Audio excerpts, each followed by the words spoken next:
welcome everyone to Sunday School here at Upper Room Ministries. We're so glad you've joined us as we continue our study of the prophecies of the Bible, what have come to pass, and what will soon come to pass. And believe me, I do mean soon. Right. We are continuing in the book of Jeremiah. We finished up with chapter 11 last time, so now we'll pick up in chapter 12. Alrighty. Jeremiah chapter 12, verses 1 through 4. In these verses, Jeremiah is praying, and it's not so much of a prayer as it is a complaint. Jeremiah is complaining about why evil people are prospering in the land. Jeremiah wants these evil people just to be thrown out of the land, to be destroyed. And we get God's answer in verses 5 and 6. Now, one thing to remember up at this point, Jeremiah had been speaking the words that God had told him to say. And he's been met with great opposition, great rejection. And here in verses 5 and 6, God is telling them, if you thought you've had trials and sufferings before, just wait till what comes ahead. Yeah, basically God is telling him, you're going to face even greater resistance and greater rebellion from Judah and Jerusalem. Says, if thou hast run with the footmen, and they have wearied thee, then how canst thou contend with horses? So, you get the idea, don't you? And it's true. I mean, Jeremiah reached a point where he was all set to, give up and quit. He just couldn't take it anymore. And yet he said, despite his desire to quit, the fire of God's words was just burning up in him. He still wanted to continue. That takes place later on in the book of Jeremiah, which we'll get to at some point. But right there, that was prophecy 1953, the increased trials of Jeremiah. Then God, after that, God talks about how he has forsaken the house of Judah, and what he's created, what he intended to create, has just been destroyed by both the priests and the pastors and the people of Judah and Jerusalem. Then we go to verses 12 and 13. It says, the spoilers, the Babylonians, are come upon all high places through the wilderness, for the sword of the Lord shall devour from one end of the land even until the other end of the land. No flesh shall have peace. Verse 13, they have sown wheat, but shall reap thorns. They have put themselves to pain, but shall not profit. So, God is saying, the Babylonian swords, the Babylonian weapons, they're in fact the Lord's sword. It's the method he's chosen to use to bring judgment upon Judah, and the result will be laboring in vain.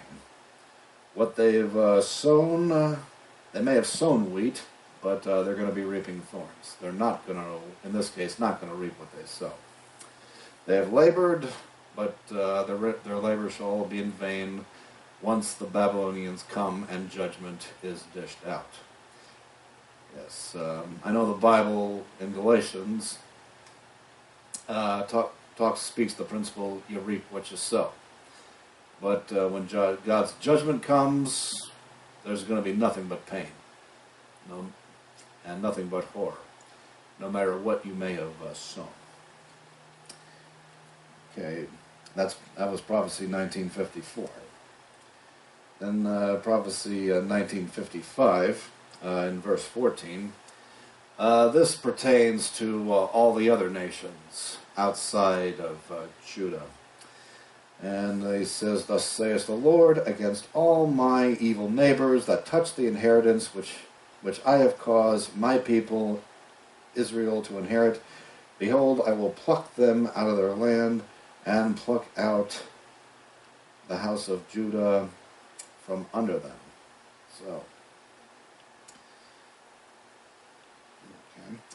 okay. What he's saying is that just as Judah is going to go into captivity, all these enemy nations will also suffer the same fate for simply being an enemy of Judah, because that is because they're still God's inheritance. And but in verse 15, "And it shall come to pass, after that I have plucked them out, I will return and have compassion on them, and bring them again, every man to his heritage, and every man to his land." Now, we know that after the 70-year captivity in Babylon, Judah, the remnant of Judah, was allowed to return. And God's basically saying the same thing will happen to every other nation that God chooses to pluck out of their land. Where it says, every man to his heritage, every man to his land, he really means every man. That's Prophecy 1955. And then Prophecy 1956, found in verses 16 and 17. "And it shall come to pass, if they will diligently learn the diligently learn the ways of my people, to swear by my name, the Lord liveth, as they taught my people to swear by Baal, then they shall be built in the midst of my people. But if they will not obey, I will utterly pluck up and destroy the nation." So, this is an invite to all the Gentile nations. If you choose to acknowledge Yahweh, the Lord God of Israel, as their God, renounce Baal and follow the ways and the commands of the Lord, then God will prosper those nations as He prospered Israel. And if they choose not to obey, they will be judged accordingly. It's important to remember, God chose the nation of Israel to be His representative, to be His ambassadors, so that all the other nations will see the great favor on Israel, and thus all the nations will recognize Israel's God as the true God, and then submit themselves under His lordship. Yes. God wanted all nations to be saved back then, just like He does right now, Jew and Gentile. And they had that option. Of course, Israel really failed in their mission to be witnesses. They became prideful and self-indulgent, and thus God dealt with them accordingly. All right. Now, chapter 13. Here in verses 1 through 7, God tells Jeremiah to buy a linen sash and then wear it around his waist without washing it. He then told him after that he then told him to take the sash and put it in a hole in rocks along the river Euphrates. And after several days, he was to pull the sash out. Jeremiah did. It was completely marred and was of no value. It was just completely useless. It couldn't be resold for anything. And then in starting in verse 8, "Then the word of the Lord came unto me, saying, Thus saith the Lord, After this manner will I mar the pride of Judah, and the great pride of Jerusalem." So just as the sash was marred by being in those rocks, so the pride of Judah and Jerusalem also be marred. Remember what I said a minute ago? How Israel had become prideful, thinking that somehow they deserved all this favor that God had bestowed them, and they didn't want to share it with anyone. That's pride, and God always deals rather harshly with pride. Prophecy 1957 really is covered through verses 8 through 11. Okay, Prophecy 1958, verses 12 through 14. Jeremiah is told to talk about how the wineskins of Judah and Jerusalem will be full. And the reason God tells him to say this is that there's going to be such confusion within the land of Judah and Jerusalem that it'll just appear like they're drunk. The great confusion will most likely be the result of the Babylonian army invading them, taking them captive, and them wondering, just very confused about why their God has allowed this to happen.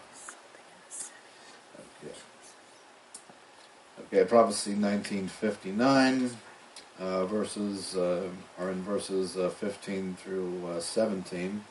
This is a warning to the prideful. In verse 16, it says, "Give glory to the Lord your God before He cause darkness, and before your feet stumble upon the dark mountains." So He's saying to the pride, give me the glory that I deserve before the darkness comes, before the judgment comes. So the people of Israel still had a way out. They still had time to stop this invasion. But, all they had to do was just listen to Jeremiah's warnings, but they did not. And the prophecy continues, But if ye will not hear it, my soul shall weep in secret places for your pride, and mine eyes shall weep sore, and run down with tears, because the Lord's flock is carried away. So again, God is saying that Judah will be carried away into captivity, and the Lord's going to be crying about it because they chose to not repent of their pride. So again, that's Prophecy 1959. Verse 18, Prophecy 1960, "Say unto the king and to the queen, Humble yourselves, sit down, for your principalities shall come down, even the crown of your glory." So the royalty of Judah is going to come down. The legacy wiped away. Their authority, their position is going to result in nothing once the Babylonians come.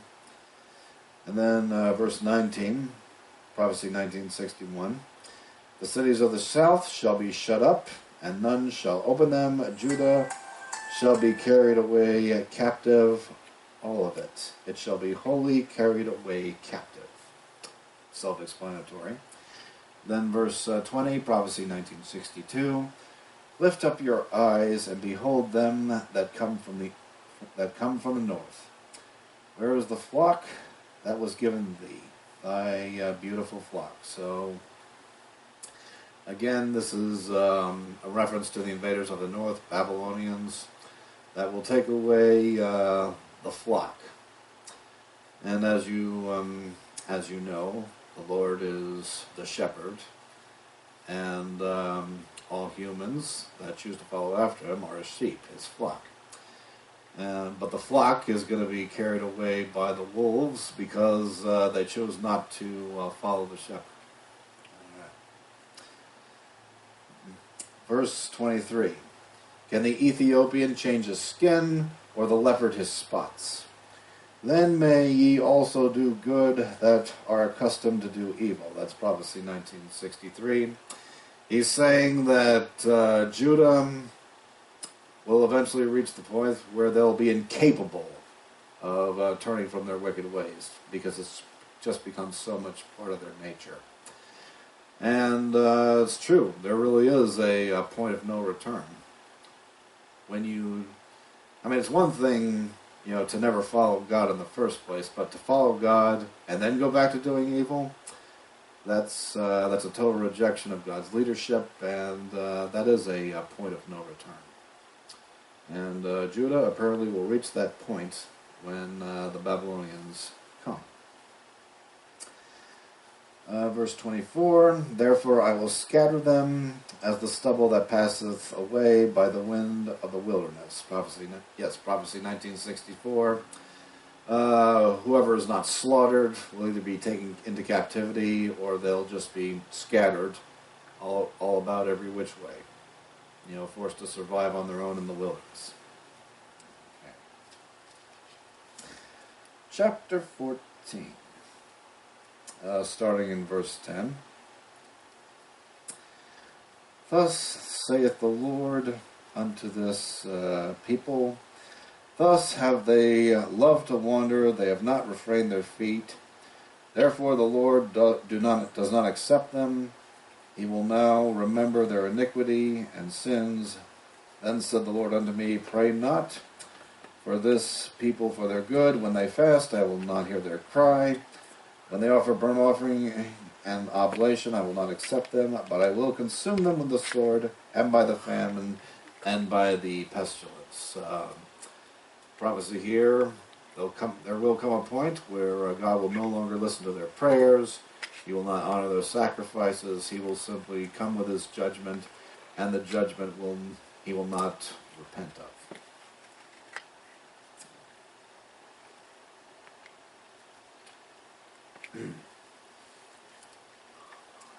Prophecy 1966, verse 15. Therefore, thus saith the Lord concerning the prophets that prophesy in my name, and I sent them not. Yep, those are false prophets that he's talking about. If they're prophesying in the name of the Lord, and yet God did not send them out, they're false. Yet they say, sword and famine shall not be in this land. By sword and famine shall those prophets be consumed. So these false prophets are going to be condemned by their own words. And then verse 16, prophecy 1967. And the people to whom they prophesy shall be cast out in the streets of Jerusalem because of the famine and the sword, and they shall have none to bury them, their wives, nor their sons, nor their daughters, for I will pour wickedness upon them. Ooh, wow. Yes, definitely what happens to them will be wicked. It won't be wickedness generated by God. It'll be the Babylonians' own wickedness that will bring them to Israel. God will simply allow it to happen. And as far as famine goes, verses 1 through 6 of chapter 14 deal with drought that is in the land. And the drought will naturally result in famine. So they'll have to deal with both famine and invaders, just as God told Jeremiah. All right, then verses 17 and 18, prophecy 1968. Verse 17 talks about the tears that will run down day and night. There will be endless crying. And the source of that crying is found in verse 18. It's because if I go forth in the field, then behold the slain with a sword. And if I enter into the city, then behold them that are sick with famine. So there's just going to be endless crying and weeping over the dead that are either slain by the sword or starved to death or diseased by famine. And then prophecy 1969 at the end of verse 18, yea, both the prophet and the priest go about into a land that they know not. So the captivity of the prophets and the priests, that will be their fate. That was certainly fulfilled in the case of Daniel. He was a prophet in captivity in Babylon.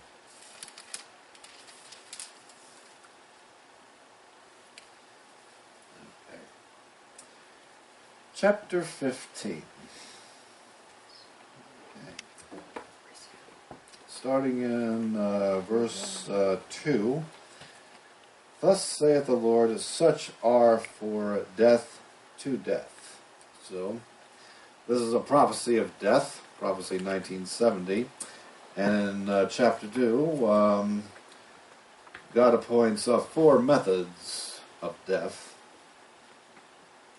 Okay. Some will be appointed to death. Apparently that's death by natural causes. Then some death by sword, some to famine, and some to captivity. So 4 appointments of judgment. And God will also appoint 4 destroyers. That's prophecy 1971, found in verse 3. Those destroyers are the sword, the dogs, the fowls, and the beasts. Okay. Verse 4, prophecy 1972. The Lord says that He will cause them to be removed into all kingdoms of the earth. So, because of Manasseh, the son of Hezekiah, king of Judah, for that which he did in Jerusalem. Now, what's fascinating about this is that Hezekiah, pleaded with God to give him a longer life, and God chose to have mercy on him and give him 15 more years. It was during those 15 years that he fathered Manasseh. So if he hadn't pled for that longer life, Manasseh never would have been born, and who knows what might have happened. I can't say for certain that this judgment would have been avoided, but it does make you wonder.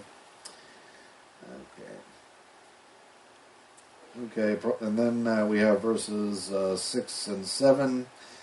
In this prophecy 1973, the Lord says He will stretch out His hand against Judah, and with His hand He shall fan them with a fan in the gates of the land. So again, this is another prophecy concerning the scattering of His people. In prophecy 1974, their widows are increased to me above the sand of the seas. So that's a prophecy about the death of many husbands, with also many women left behind to mourn the loss of their husbands. And then verse 9 says, She that hath borne 7 languisheth, she hath given up the ghost, her son is gone down while it was yet day. She hath been ashamed and confounded, and the residue of them will I deliver to the sword before their enemies, saith the Lord. So, again, this is talking about the Lord delivering up, whoever's left over to the enemy, either captivity or to the sword. All right, verse 11. Prophecy 1976. The Lord said, Verily it shall be well with thy remnant. Verily will I cause the enemy to entreat thee well in the time of evil and in the time of affliction. So, okay. So this is talking about God caring for the remnant during the time of affliction. In fact, when the remnant was allowed to return to Jerusalem, not everyone wanted to go. They had just become so ingrained in the Babylonian culture, they decided to stay there. Okay. Then in verse 13. Thy substance and thy treasures I will give to the spoil without price, and for all thy sins, even all thy borders. So all of Judah's treasures would be taken into captivity by the Babylonians. In the book of Daniel, Babylonian king Belshazzar used sacred cups and goblets of Israel for his own pagan celebration, which of course offended the Lord greatly, but nevertheless was a fulfillment of this prophecy. And then verse 14, And I will make thee to pass with thine enemies into a land which thou knowest not, for a fire is kindled in my anger which shall burn upon you. Again, another prophecy of captivity into a foreign land to them, which is Babylon. Okay, verses 19 through 21. In verses 15 through 18, Jeremiah is basically telling God, well, what about me? Am I going to be kept safe? As if God hadn't reassured him enough. But let's look at what God says, starting in verse 19. Therefore, thus saith the Lord, if thou return, then I will bring thee again, and thou shalt stand before me. And if thou take forth the precious from the vial, thou shalt be as my mouth. Let them return unto thee, but return not thou unto them. So, and I will make thee unto his people a fenced brazen wall. So God is promising Jeremiah he will be a fenced wall, as they shall fight against. It says, they shall fight against thee, but not prevail against thee. For I am with thee to save thee and to deliver thee. And I will deliver thee out of the hand of the wicked, and I will redeem thee out of the hand of the terrible. So again, God is assuring Jeremiah, no need to worry. I will protect you, and I will deliver you from the hands of the wicked. You will not die by their hands. And he did not, as evidenced by the book of Lamentations that Jeremiah wrote after the Babylonian siege onto Jerusalem. Well, that concludes this week's edition. Join us next time where we shall begin with chapter 16. Thank you.